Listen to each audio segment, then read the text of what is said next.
March 22ರ Karnataka ಬಂದ್ಗೆ ಶಾಲಾ ವಾಹನ ಚಾಲಕರ ಯೂನಿಯನ್ ನೈತಿಕ ಬೆಂಬಲವನ್ನಷ್ಟೇ ಘೋಷಿಸಿದೆ. ಮಕ್ಕಳಿಗೆ ಪರೀಕ್ಷೆಗಳು ನಡೀತಿವೆ, ಮಕ್ಕಳು ವರ್ಷ ಪೂರ್ತಿ ಓದಿರ್ತಾರೆ. ಈ ಸಮಯದಲ್ಲಿ ಬಂದ್ ಘೋಷಣೆ ಮಾಡಿದ್ದಾರೆ. ಅದರಿಂದ ನಾವು ಬಂದ್ಗೆ ನೈತಿಕ ಬೆಂಬಲ ನೀಡ್ತೇವೆ ಅಂತ ಕರ್ನಾಟಕ ರಾಜ್ಯ ಖಾಸಗಿ ಶಾಲಾ ವಾಹನ ಚಾಲಕರ ಯೂನಿಯನ್ನ ಅಧ್ಯಕ್ಷ ರವಿಕುಮಾರ್ ಹೇಳಿದ್ದಾರೆ.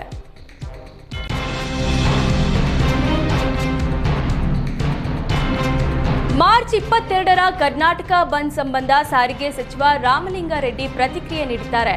ಬೆಂಗಳೂರಿನಲ್ಲಿ ಮಾತನಾಡಿದ ರಾಮಲಿಂಗಾರೆಡ್ಡಿ, ಬಂದ್ಗೆ ಬೆಂಬಲಿಸುವಂತೆ ನಮಗೆ ಮೌಖಿಕ ರೂಪದಲ್ಲಿ ಮನವಿ ಮಾಡಿದ್ದಾರೆ, ಆದರೆ ಲಿಖಿತ ರೂಪದಲ್ಲಿ ಮನವಿ ಪತ್ರ ಕೊಟ್ಟಿಲ್ಲ ಅಂತ ಹೇಳಿದ್ರು.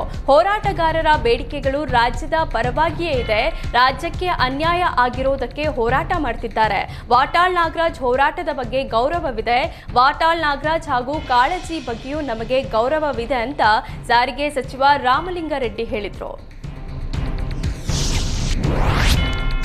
ಅಸೋಸಿಯೇಷನ್ ಫಾರ್ ಡೆಮೊಕ್ರೆಟಿಕ್ ರಿಫಾರ್ಮರ್ಸ್ ಸಂಸ್ಥೆ ದೇಶದ ಅತ್ಯಂತ ಶ್ರೀಮಂತ ಶಾಸಕರ ಪಟ್ಟಿಯನ್ನ ಬಿಡುಗಡೆ ಮಾಡಿದೆ.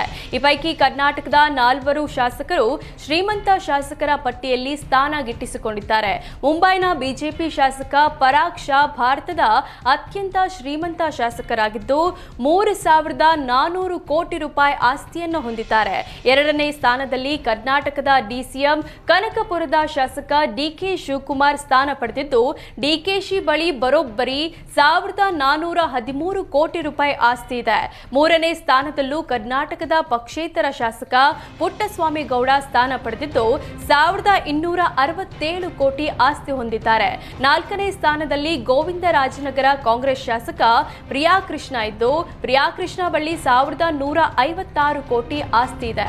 ಇನ್ನು 10ನೇ ಸ್ಥಾನ ಸಚಿವ ಹೆಬ್ಬಾಳ ಕ್ಷೇತ್ರದ ಶಾಸಕ ಬೈರತಿ ಸುರೇಶ್ ಗಿಟ್ಟಿಸಿಕೊಂಡಿದ್ದು 648 ಕೋಟಿ ಆಸ್ತಿ ಹೊಂದಿದ್ದಾರೆ.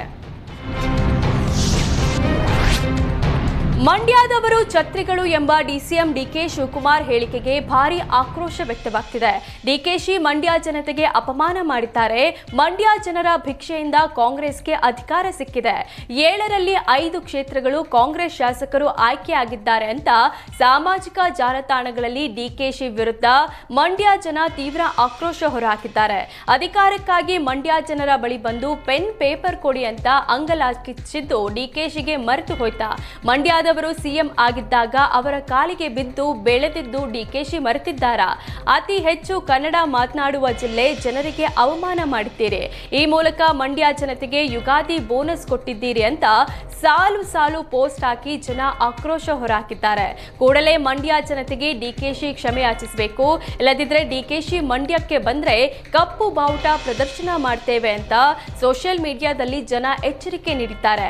ಮಂಡ್ಯದ ಕಾಂಗ್ರೆಸ್ ಶಾಸಕರ ವಿರುದ್ಧವೂ ಜನರು ಕಿಡಿಕಾರಿದ್ದು, ಡಿಕೆಶಿ ಹೇಳಿಕೆಯನ್ನು ಖಂಡಿಸಿದ ಕಾಂಗ್ರೆಸ್ ಶಾಸಕರೇ ನಿಜವಾದ ಛತ್ರಿಗಳೆಂದು ಕಿಚ್ಚು ಹೊರಹಾಕಿದ್ದಾರೆ.